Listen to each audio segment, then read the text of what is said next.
By the end of the lesson, I should be able to use the distributive property with the numerical and algebraic expressions. You don't have to draw this entire picture. However, just kind of think about it. So we're going to write an expression to represent the household. So if we have two parents, and we're going to represent parents with a P, if we have two parents, right, I could write P plus P, and we're making a sum of the family. How many children are there? There are two children, so I'm going to add two C's. And the last one is animals, and there are animals represented by A, and there are 3 animals. So I am going to write 3 A's. Now, there is a way that we can combine like terms, right? So, or we could think about how many P's are there. So if I combine the P's, there are 2 P's. I also have 2 C's, and I have 3 A's. So I have 2 parents, 2 children, and 3 animals. Go ahead and write that expression down on your paper. 2P plus 2C plus 3A.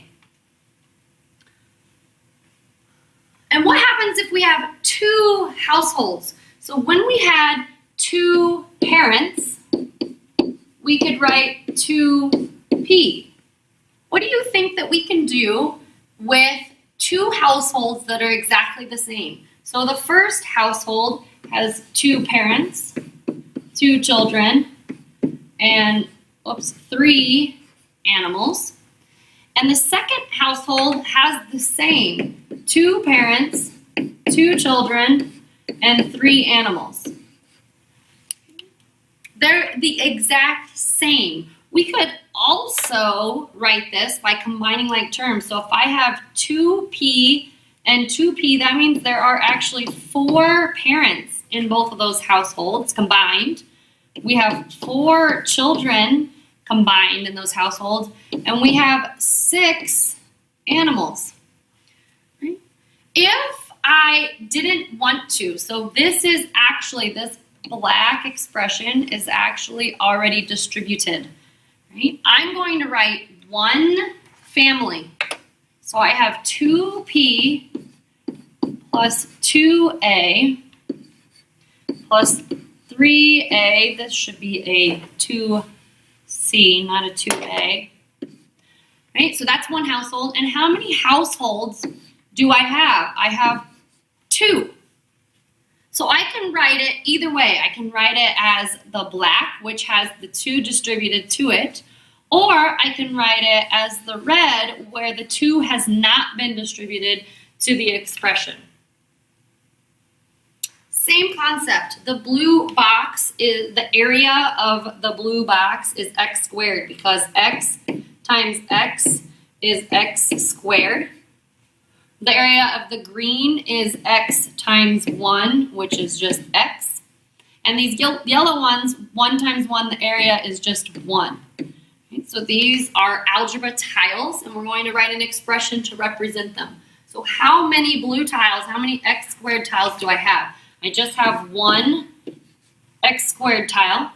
I have 1 x tile, and I have 3 unit tiles, or just 1, single ones. Okay. So this is very, very similar to the houses. We're going to just write an expression for the first group. Okay, so we're going to write an expression for the first group of algebra tiles. So I have an x squared. This is what we wrote on the last slide. Right? And how many groups of that same makeup do we have?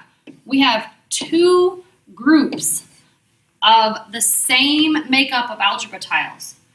Now what happens then when I distribute this 2? I'm going to circle my 2 because that's the number that I'm going to distribute.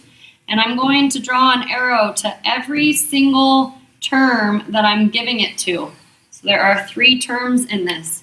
So I'm going to end up with 2x squareds plus 2x's plus 6 unit tiles. Now let's count. right? We have 1x squared and we have another x squared, so I must have distributed that correctly.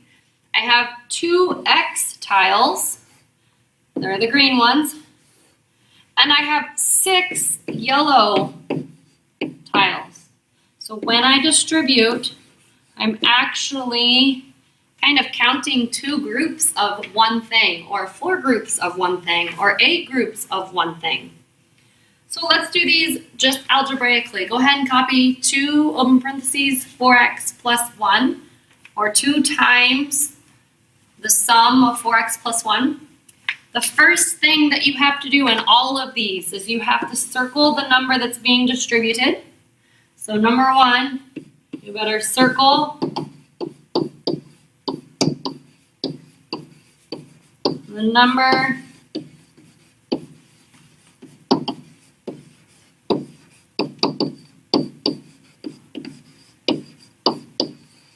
number being distributed. Right? When I distribute, this means multiply. Right? It's the number that I'm multiplying. Number 2 is draw your arrows.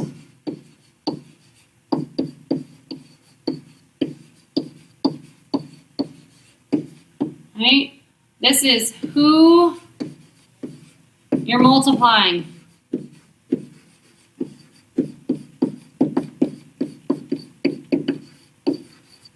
So step number 2, I'm going to draw my arrows. This time I'll only have 2 terms because there's only one addition sign. And then I'm going to rewrite.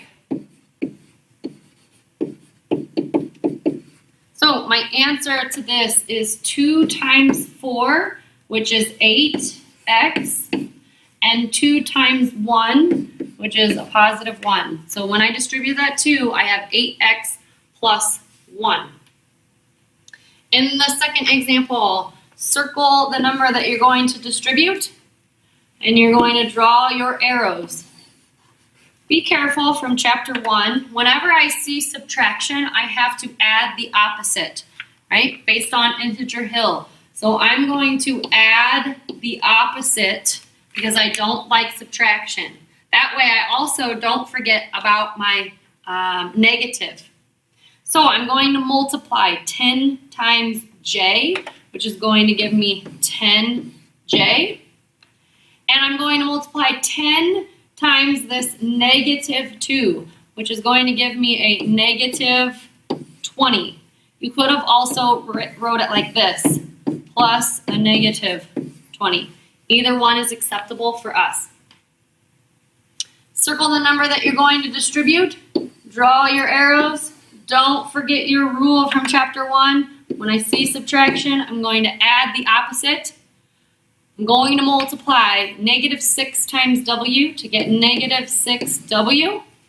And I'm going to multiply negative 6 times this negative 4 to give me a positive 24. Circling the number. The number that's being distributed is not always in the front. The number that is squished next to a parentheses is the number you're distributing. So the 5 is squished next to it. When I have 2 things that are squished together, that means multiplication. So I'm going to multiply 2 and 7. So I'm going to multiply 5 times 7, which is 35. So 5 times 7x is 35x, plus 5 times 2 is 10. All right, this one looks kind of tricky, but these parentheses around this negative 2 are just placeholders. So I have a negative 2, and I'm going to multiply it by this negative 3n and this positive 8. So I have a positive 6n and a negative. You could have also written it like this, and that would have been the correct answer also.